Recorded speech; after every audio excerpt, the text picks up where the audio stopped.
Chers amis téléspectateurs, aujourd'hui nous allons faire l'introduction de notre émission à Sainte-Anne. Donc, la servante de Dieu, Jennifer, la Miss, elle va vous apporter la parole et je crois que vous serez édifiés. Et qu'est-ce que tu as à dire? Comment tu trouves la Guadeloupe? Belle île aux belles eaux, voilà, donc on est bien. Ouais. On est bien entouré, on est bien... On est bien. Voilà. Donc, si tu avez froid là, vous pouvez goûter psychologiquement la chaleur qui est ici. En disant ça, pays là, beau même. Alors, si vous avez trop froid, venez en vacances ici. Les métropolitains là, si vous avez trop froid là, venez en vacances ici. Vous n'allez pas le regretter. Regardez la mer là, voilà, regardez-moi la mer. C'est transparent, hein? Tu vois tous les poissons là-dedans, à l'œil nu. Donc, Akadizot, un seul mot, aimons-nous vivants. Aimons-nous vivants. Là, j'ai commandé des agoulous. Alors, on dit agoulous. J'aime ces mots-là, agoulou. Agoulou. Mais ça, c'est du créole. Hein? Agoulou. Pourquoi je vois ça? Bokit, c'est agoulou. Ça, ça sonne bien. Alors, Nuka Tchembe et à bientôt. Oh Dieu, tu as tant fait pour moi. Je t'aime et je t'aimerai toujours. Je te servirai toute ma vie, papa. Nul n'est comparable à toi, Seigneur Jésus. Toi qui as donné ta vie pour moi. Je te servirai, mon Dieu, quel que soit le temps, les circonstances. Moi et ma famille serviront Dieu, quels que soient les obstacles. Mon âme bénit l'Éternel, mon âme bénit l'Éternel, mon âme bénit l'Éternel, et n'oublie aucun de ses bienfaits. La ligne au kono nanga, la ligne au papa nanga, la ligne au kono nanga, la ligne au papa. Alors, pour moi, c'est toujours une belle expérience de vous parler de la parole de Dieu. Et surtout, aujourd'hui, on change un peu de cadre, quoi. Toujours plateau. Des fois, nous avons changé cadre là. Comme Akadizot, télé anti, c'est la télévision, votre pays chez vous. Hein? Donc, je préfère en même temps, là où en France, là, dans froid là, que tu puisses voir un peu la mer. Nous sommes à Sainte-Anne. Et je veux vous parler aujourd'hui de quelque chose qui est très important. C'est laisser conduire par le Saint-Esprit. C'est ça le problème que nous nie.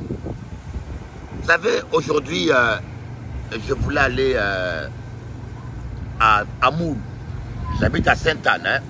J'ai pris les grands fonds. Mais à un moment donné, j'ai constaté que le GPS me conduisait, mais la route était bloquée parce qu'il y a eu un écoulement de terre. Alors, croyez-moi, les grands fonds sans GPS ou perdu même. Alors, j'ai pris une route par hasard, j'ai pris la déviation. Et qu'est-ce qui s'est passé? En prenant la déviation, le GPS m'a donné un autre chemin pour arriver au bout de Moule. Vous voyez, sans le GPS, je serais perdu. Lorsque tu es un enfant de Dieu, n'oublie pas que le Saint-Esprit est ton GPS. Tu tu dois laisser le Saint-Esprit te guider. Ou tu mon bon Dieu, tu ne peux pas faire des choses comme tu veux, quand tu veux changer de pays, quand tu veux te marier avec qui tu veux. Non, nous sommes des esclaves de Dieu. Il faut toujours consulter le Saint-Esprit. Là où Yokali, le psaume 23, l'Éternel est mon berger, il me conduira, il me fera reposer près de verts pâturages, il me conduira vers des eaux paisibles.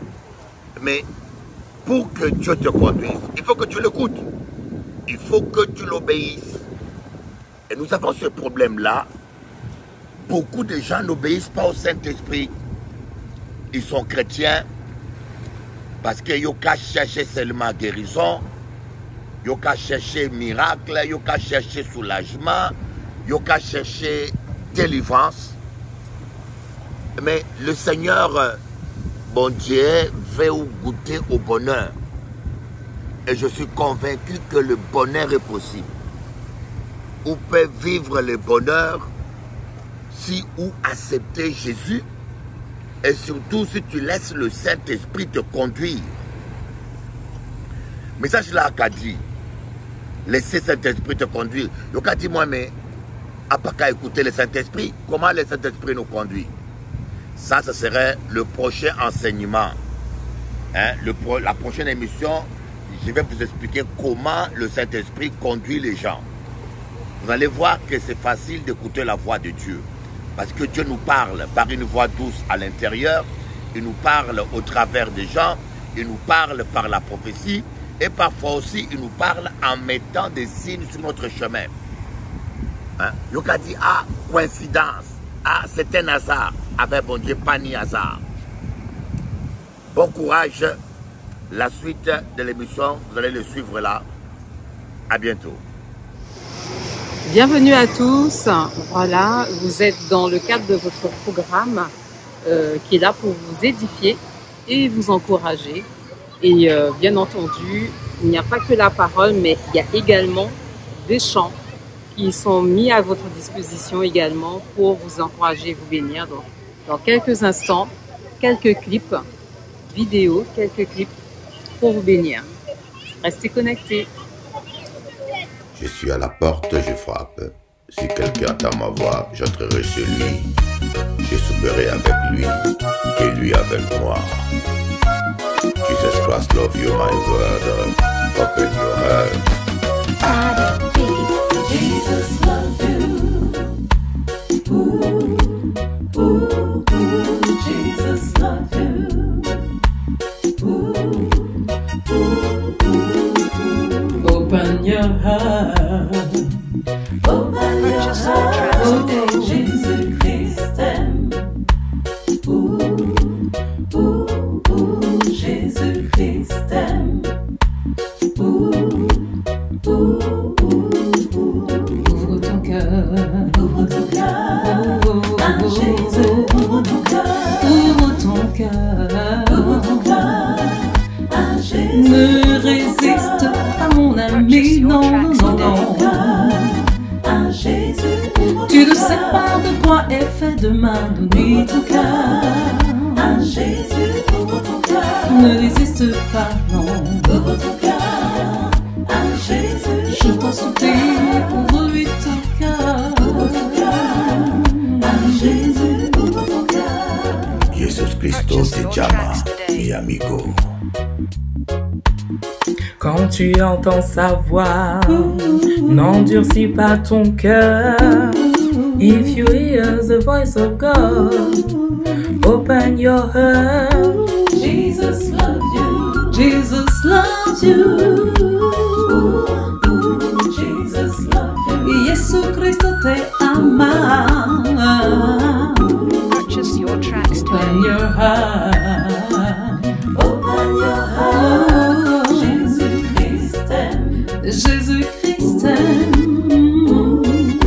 Jésus Christ aime. Jésus Christ aime. Ouvre ton cœur. Ouvre ton cœur. Purchase your tracks today. Oh oui, ouvre ton cœur à Jésus. Tu ne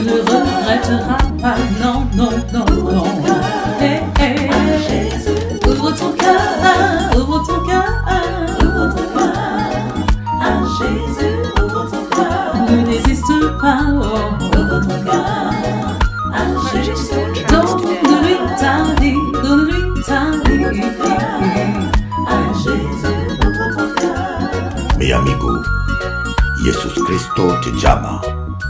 Acepta Cristo en tu vida y tú vas a conocer la felicidad y la paz. Without Jesus Christ, there is no joy. Tu as besoin de Jésus. Accepte Christ avant qu'il ne soit trop tard. La vie ne tient à rien, mon ami. N'oublie jamais ça. Jesus loves you. Jesus loves you. Love you. Jesus loves you. Yesu Cristo te ama. Dans tu corazón. Open your heart. Jesus Christ t'aime. Jesus Christ t'aime. Purchase your tracks today. Jesus Christ t'aime.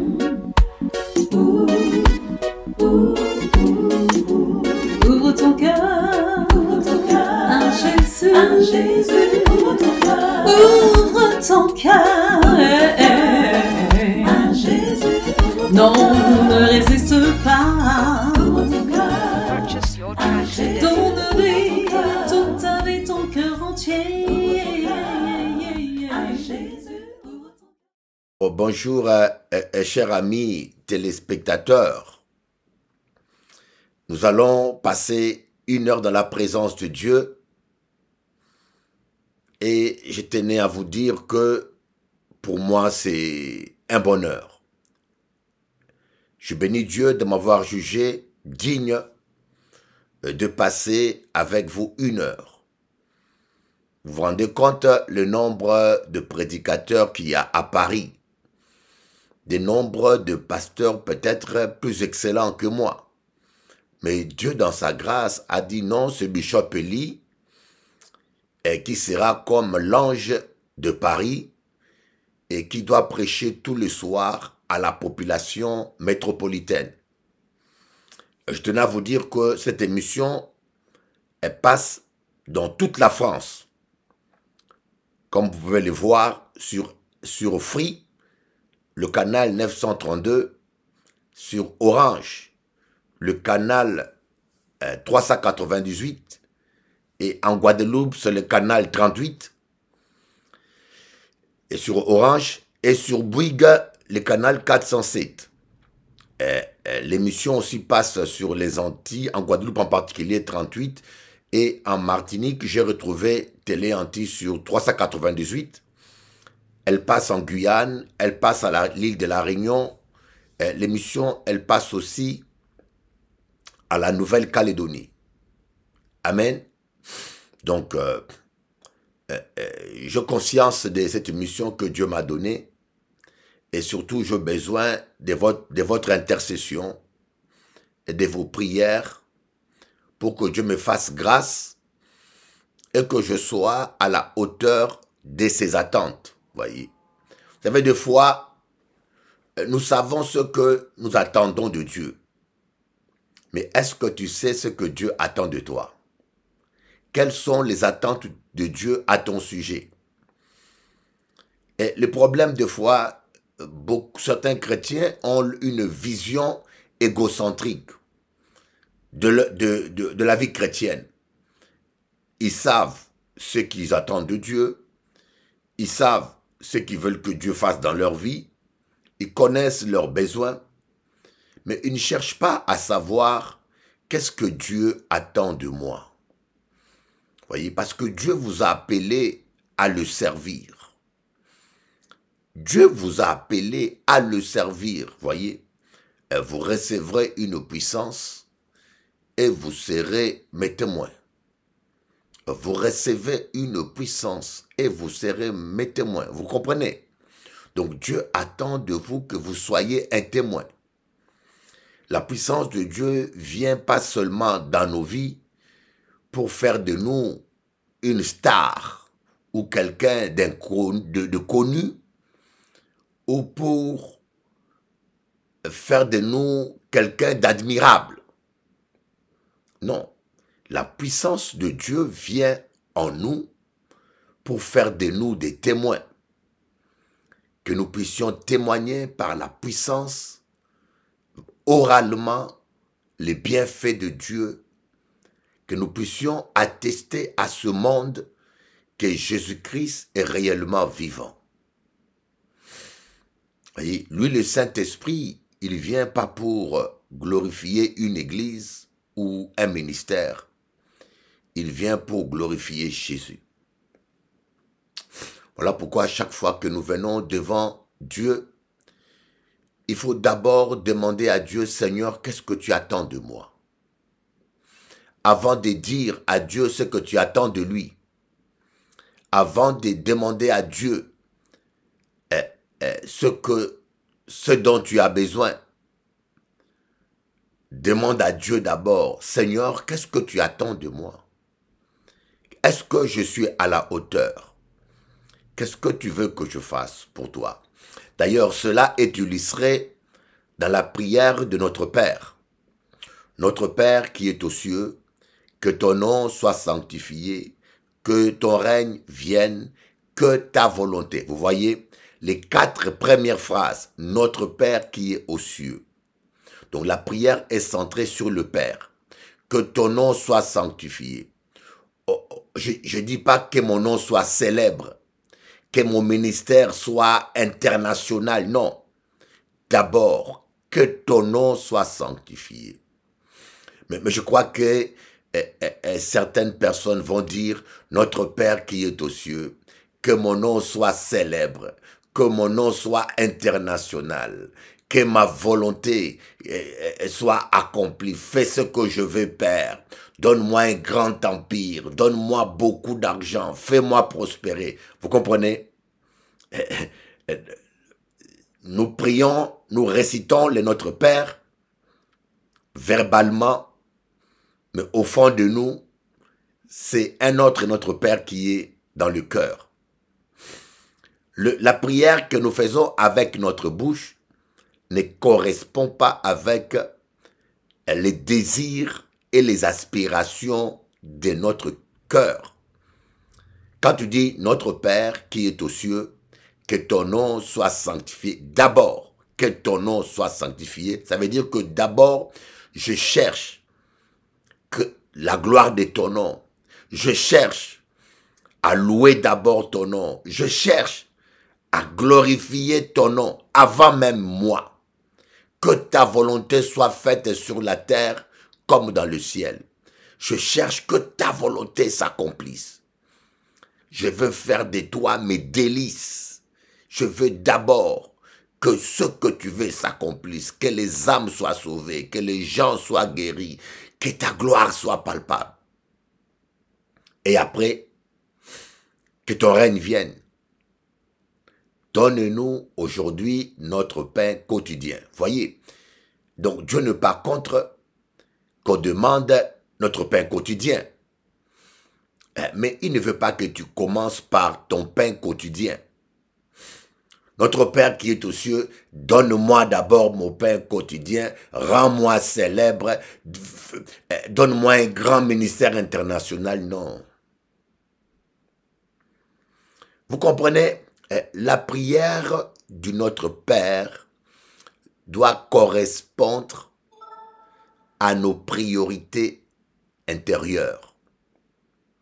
Le schéma, d'abord on appelle ça la prière, mais moi je dis c'est un schéma de prière.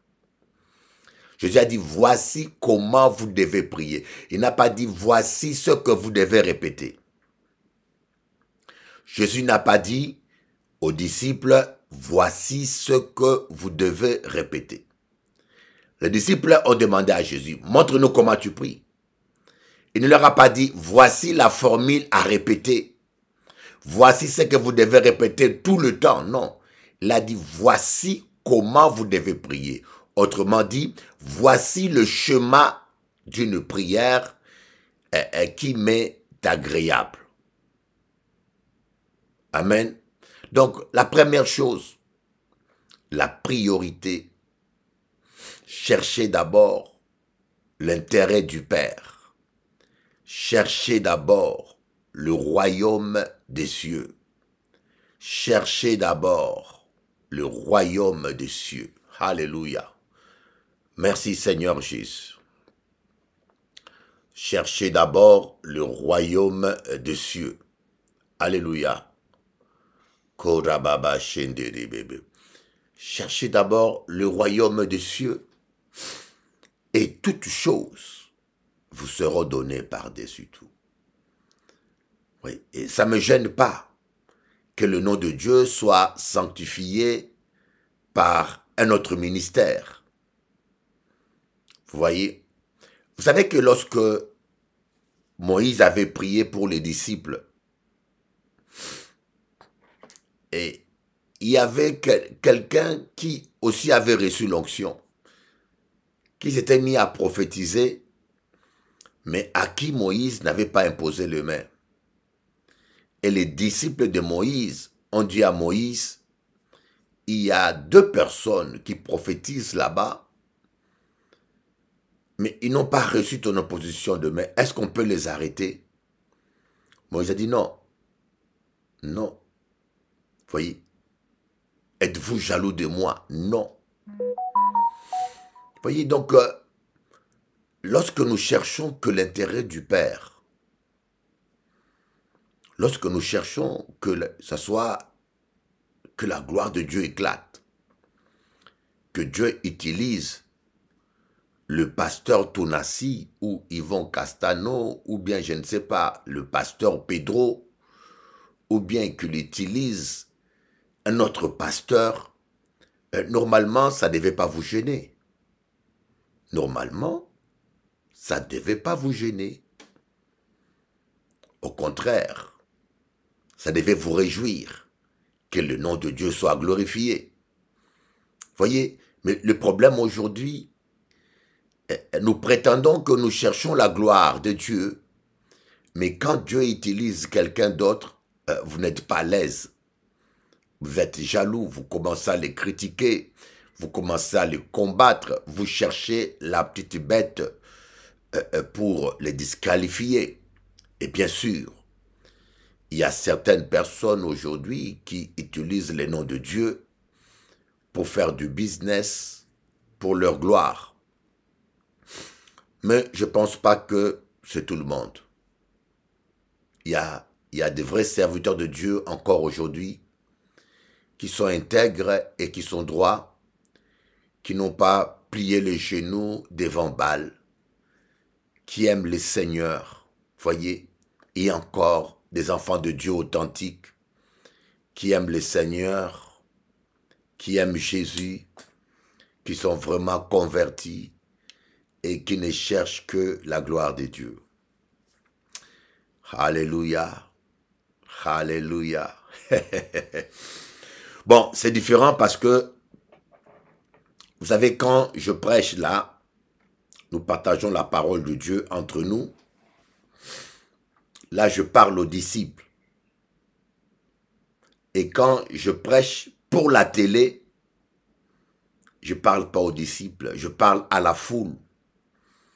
Je parle à tous les auditeurs, téléspectateurs, croyants ou pas croyants, ou musulmans ou bouddhistes.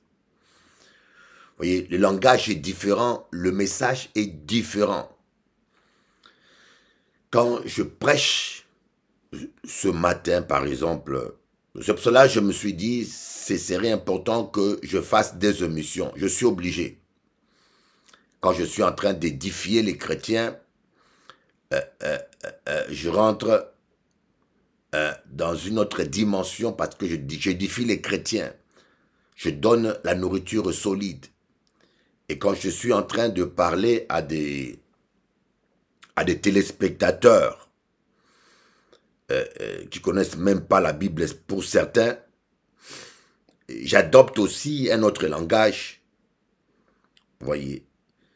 Et donc c'est pas évident, quoi. C'est pas évident de faire de donner un message commun à tout ça. Alors aujourd'hui, je voudrais faire un petit résumé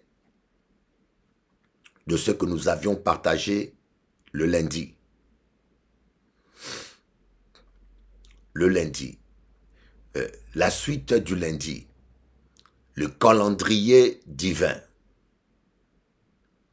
Le message s'intitule « Le calendrier divin ». Dieu a un calendrier pour ta vie.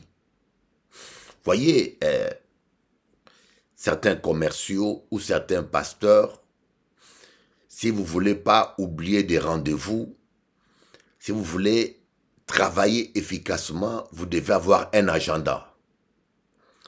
Dans cet agenda, vous écrivez tous vos rendez-vous. Par exemple, demain à 13 h, j'ai rendez-vous avec un tel. À 15 h, j'ai rendez-vous avec un tel. Vous avez un agenda même rempli pour un mois. Comme ça, tout le matin, quand vous vous réveillez, vous regardez votre agenda et vous savez les tâches que vous avez à faire.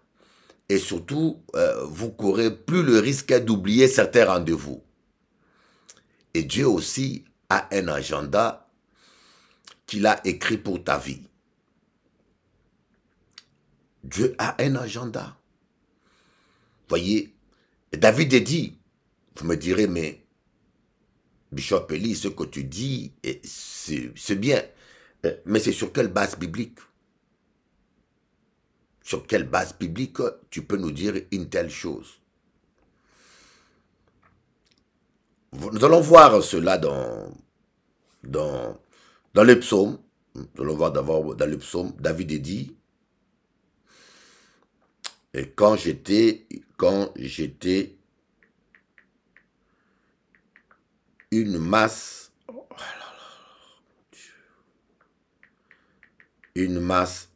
informe. Voilà. Psaume 139. Voyez. Psaume 139. Le verset 16. Psaume 139, le verset 16. Psaume 139. Psaume 139, le verset 16.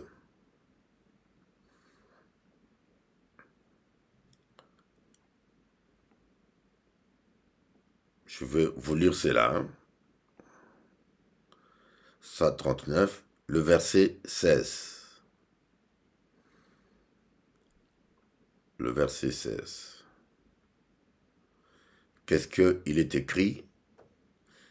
Je n'étais encore qu'une masse informe, mais tes yeux me voyaient, et sur ton livre, autrement dit, sur ton agenda, sur ton calendrier, étaient inscrits tous les jours qui m'étaient destinés, avant qu'un seul d'entre eux n'existe.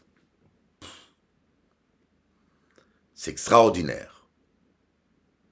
Je ne sais pas si vous comprenez ce que David dit là.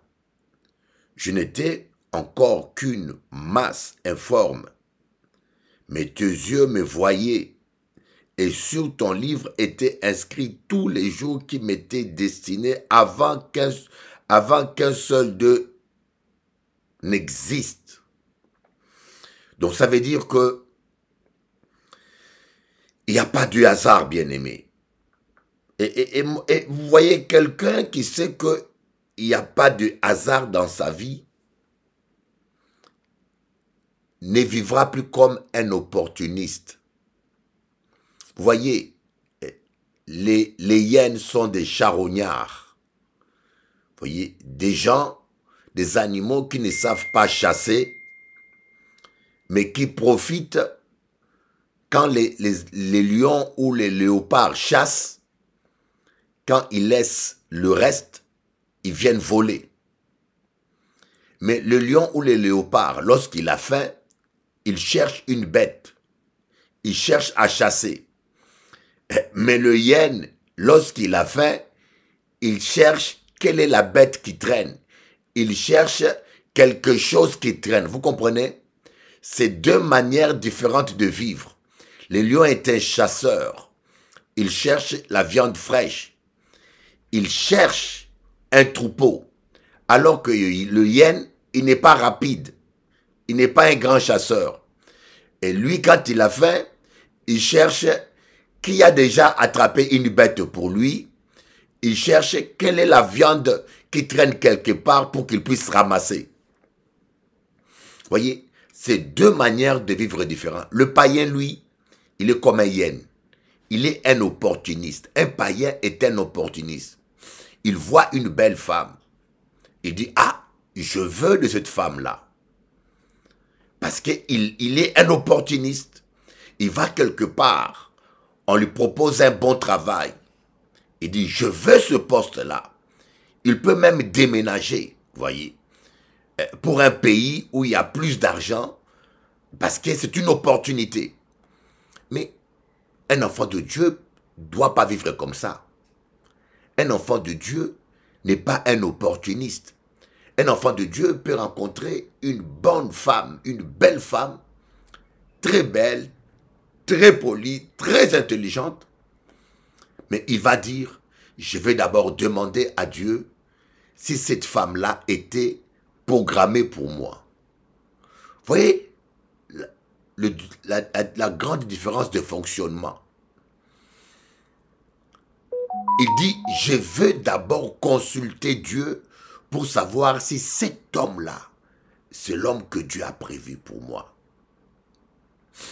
J'ai rencontré un chrétien qui m'a dit, mais Bishop Eli, j'ai un travail ici, mais on m'a proposé le double de mon salaire ailleurs. Qu'est-ce que je dois faire? Là-bas, on m'a proposé le double. Eh mais vous savez, on lui a proposé une autre piste, un autre poste, où on lui paye le double, sauf que l'entreprise qui lui propose le double de son salaire est en dépôt de bilan. C'est-à-dire qu'ils veulent te payer le double, tu as un emploi sûr, à durée indéterminée, mais ils veulent te séduire en te proposant le double de ton salaire, mais l'entreprise, tu vas gagner le double pendant 2 ou 3 mois et après tu vas être licencié, te retrouver au chômage. J'ai dit, mon frère, ne regarde pas le salaire.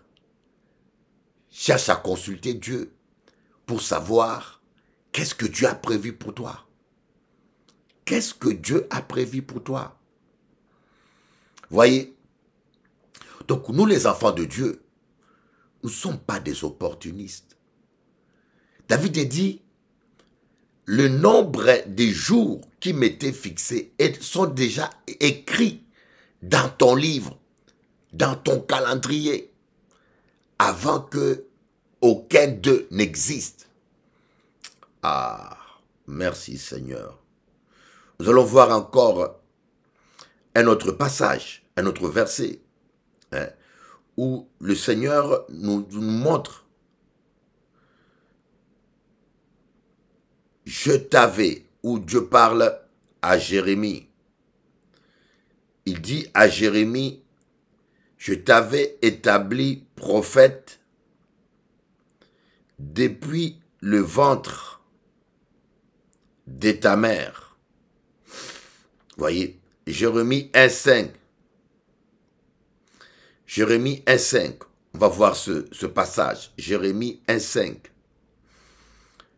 Jérémie 1,5. J'aime bien lire la Bible. Hein. Moi, j'aime beaucoup lire la Bible. Parce qu'aujourd'hui, on attend tellement du n'importe quoi. Moi, j'aime la Bible. Vous voyez, je commence au verset 4. La parole de l'Éternel m'a été adressée. Avant de te former dans le ventre de ta mère, je te connaissais. Avant que tu naisses, je t'avais consacré. Je t'avais désigné prophète pour les nations. Je trouve ça merveilleux.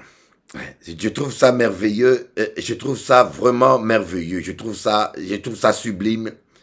La parole de Dieu. Alléluia. Je trouve ça sublime.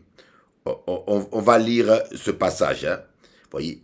Avant de te former dans le ventre de ta mère, je te connaissais. Voyez. Donc, il y a un calendrier. Avant même que tu joues au football, Dieu t'avait déjà mis en toi les dons de footballeur. Avant même que tu naisses, Dieu avait prévu ton ministère. Voyez. Voilà pourquoi les gens ignorants disent « Ah, on m'a nommé pasteur, on m'a nommé prophète, on m'a nommé. » Ça n'existe pas. Ce n'est pas. La nomination, c'est dans le monde. La nomination, c'est dans le monde, mes amis. Et j'ai vu des gens qui vont payer des écoles bibliques chères pour devenir prophète. Ça, c'est de l'escroquerie. On ne devient pas prophète par une formation. Et voilà pourquoi nos églises sont remplies de charlatans qui ne voient rien, qui prophétisent n'importe quoi. Parce qu'ils ont été nommés, formés.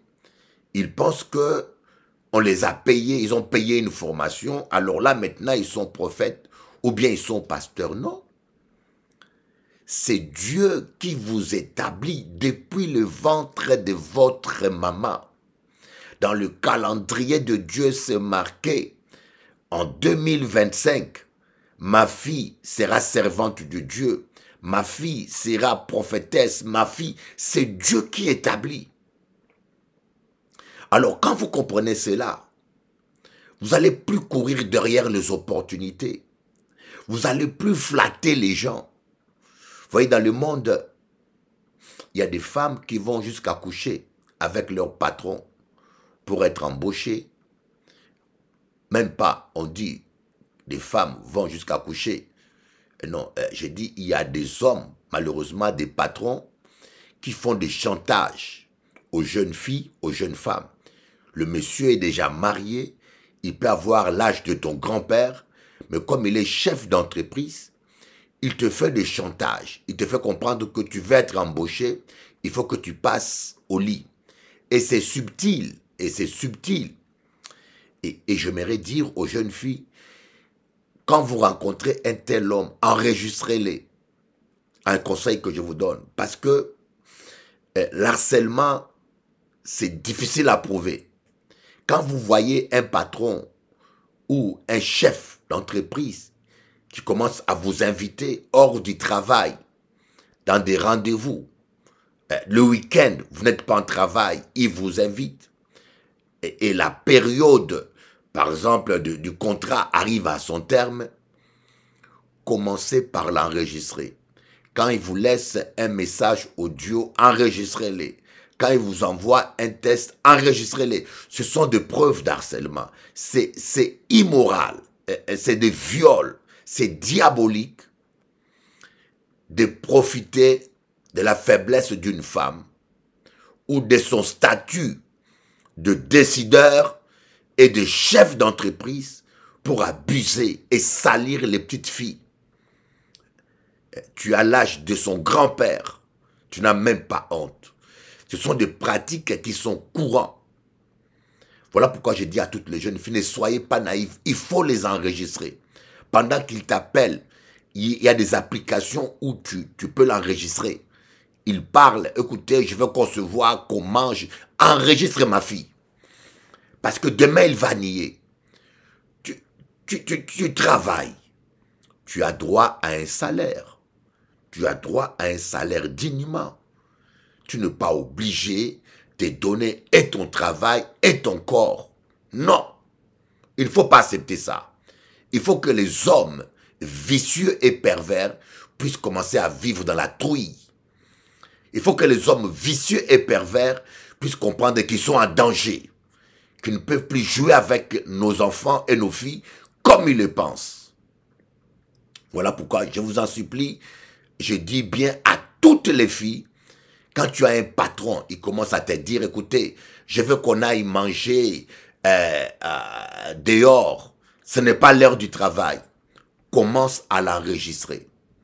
Parce que le jour où tu lui diras stop, il va vouloir te virer, mais tu auras déjà assez de preuves pour prouver l'harcèlement et il ira en prison.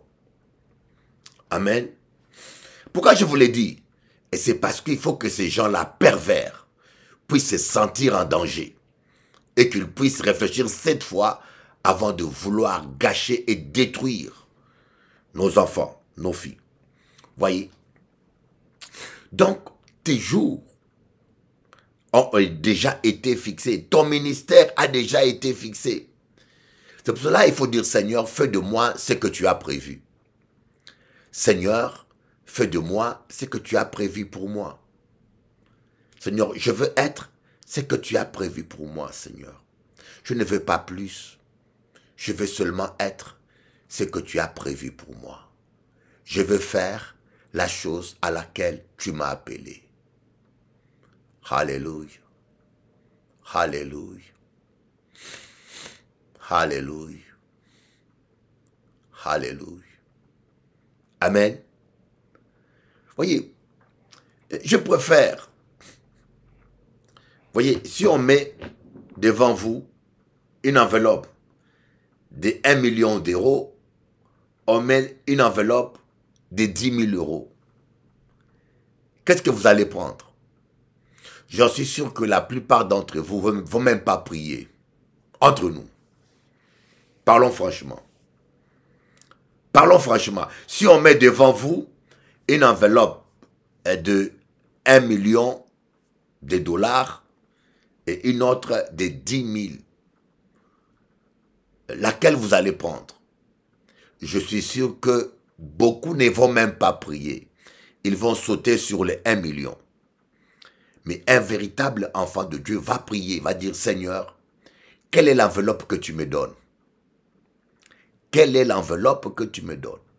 Une enveloppe de 10 millions, de 1 million de dollars peut détruire ta vie spirituelle si tu n'as pas le caractère.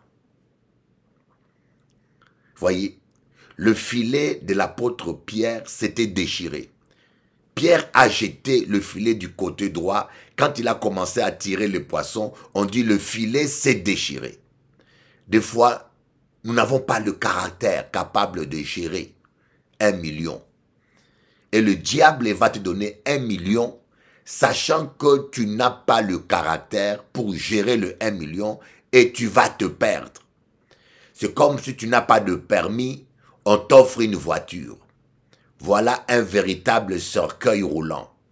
Tu n'as pas de permis, on t'offre une voiture. Et cette voiture-là, ce n'est rien d'autre qu'un cercueil roulant. Vous comprenez? Mais nous, quand la bénédiction est trop grande, on ne consulte plus Dieu. On se précipite. Sans discernement, on saute sur l'opportunité. Parce que on n'est pas conduit par le Saint-Esprit, mais on est conduit par les opportunités. Quelque part, on a accepté Jésus, on est sauvé, mais on fonctionne comme des païens. On fonctionne comme des païens, des opportunistes. Voyez, mais un enfant de Dieu doit apprendre à dire non. On dit, je vous donne cette maison. Non, ça ne m'intéresse pas. Tu refuses la maison? Oui, oui, je vais d'abord consulter Dieu, si c'est Dieu qui me la donne. Parce qu'une maison que Dieu ne vous donne pas, ça peut vous ruiner.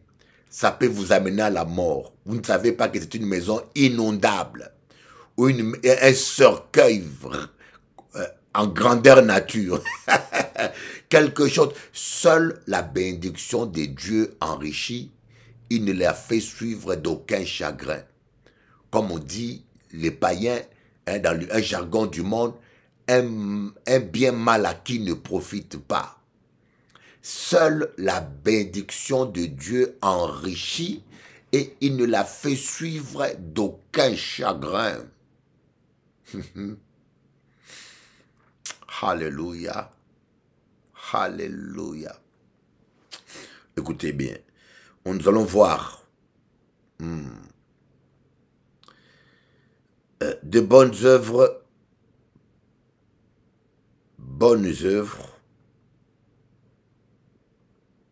préparées d'avance avant la fondation. On va voir ce passage du monde. c'est dans un des épîtres de l'apôtre Paul. Éphésiens 4, verset 4.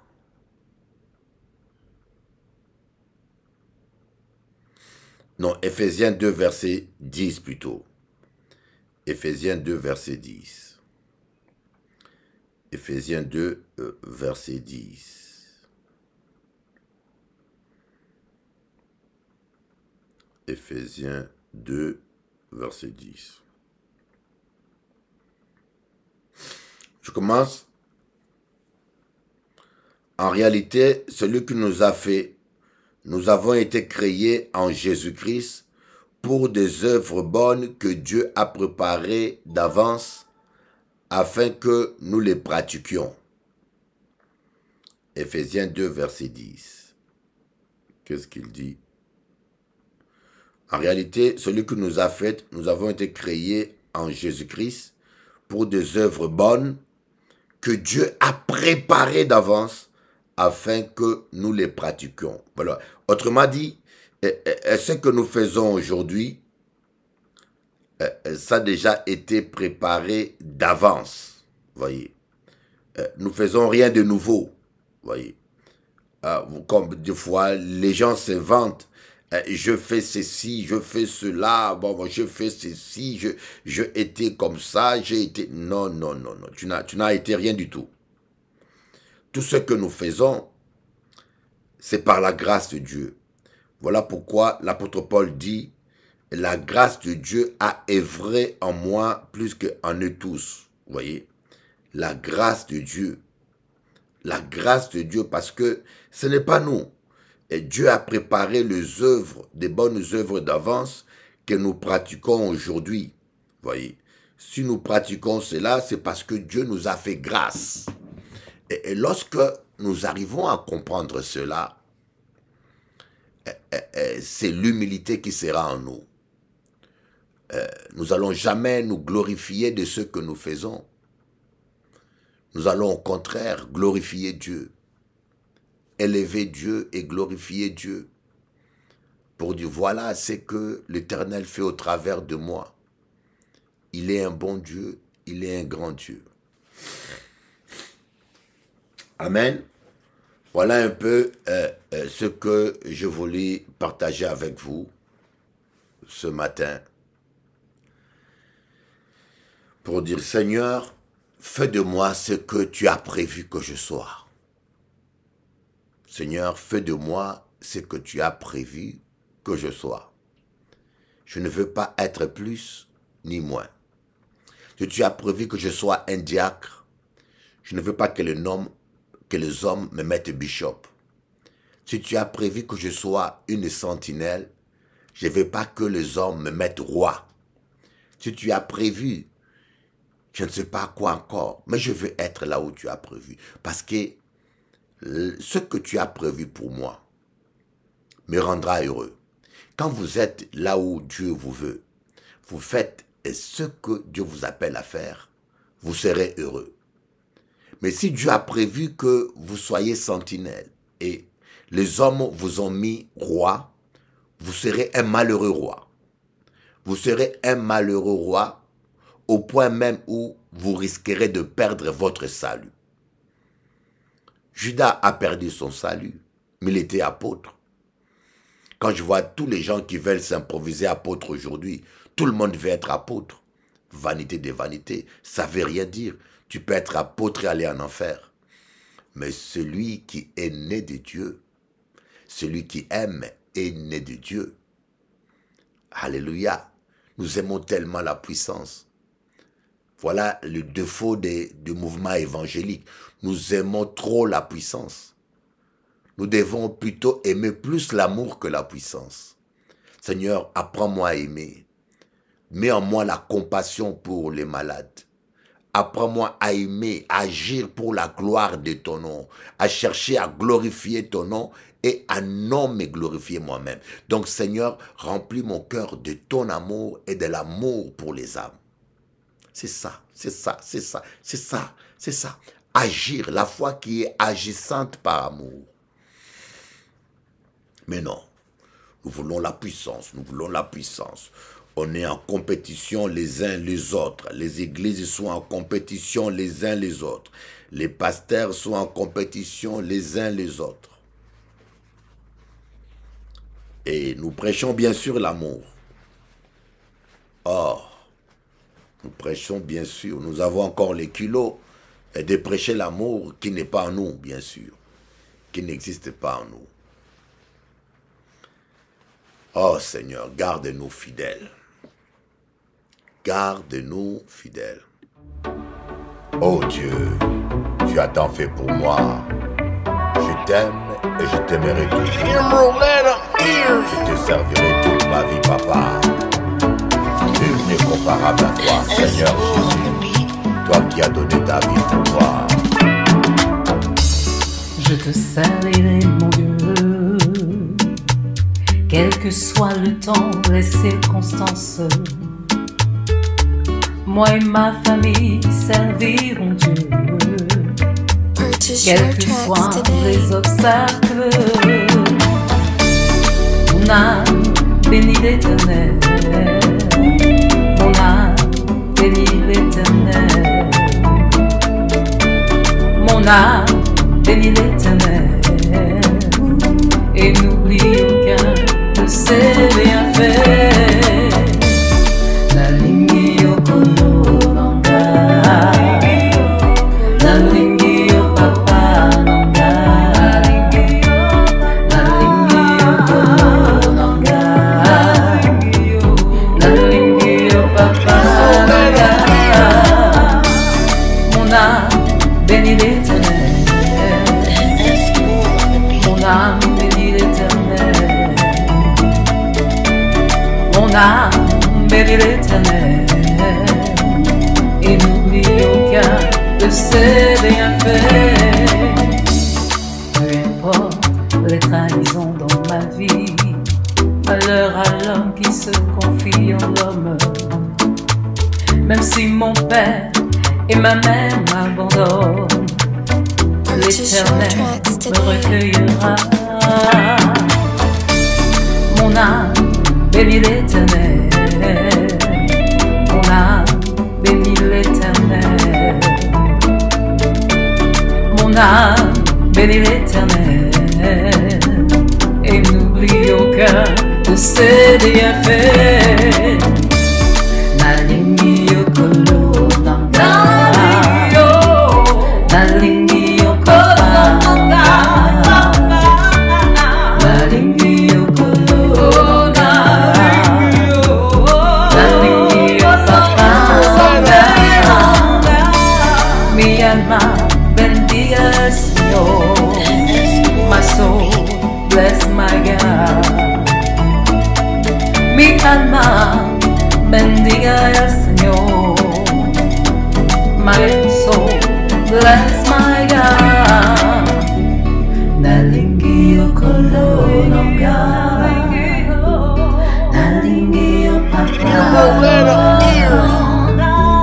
nalingi o colo nanga, nalingi o papa nanga. Alors avant de vous quitter, j'aimerais vous présenter donc le chant Comme un petit oiseau, donc, qui a été composé par Bishop Eli. Comme un petit oiseau, qui est un encouragement, une invitation à se rapprocher de Dieu.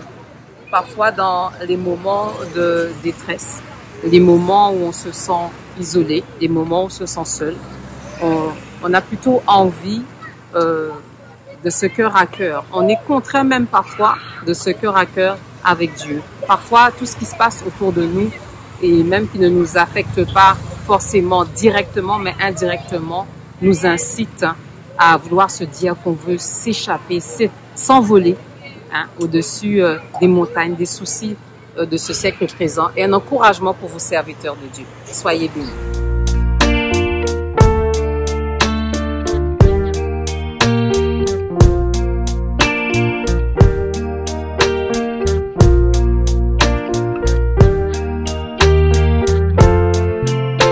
Comme un petit oiseau, je voudrais m'envoler. Comme un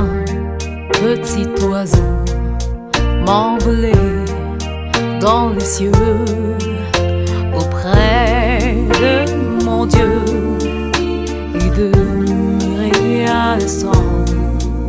C'est là mon bonheur, et c'est là mon désir.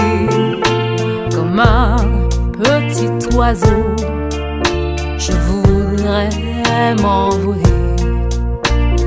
Comme l'hirondelle dans les parvis du Seigneur, y faire un petit nid, y habiter pour toujours, pour contempler sa gloire et sa magnificence. Comme un petit oiseau, je voudrais m'envoler, loin de ce monde rempli de haine, de péché, auprès de mon Dieu, et demeurer pour toujours. Laisser son esprit me remplir de son amour.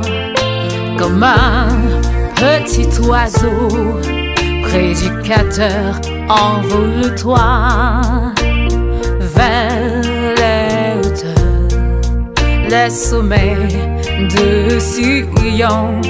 Comme Élie et Moïse, laisse la nuée te remplir. Dieu veut te guérir et renouveler ta vision. Comme un petit oiseau, je voudrais m'envoler. Comme un petit oiseau, m'envoler dans les cieux, auprès de mon Dieu, et demeurer un instant. C'est là mon bonheur, et c'est là mon désir.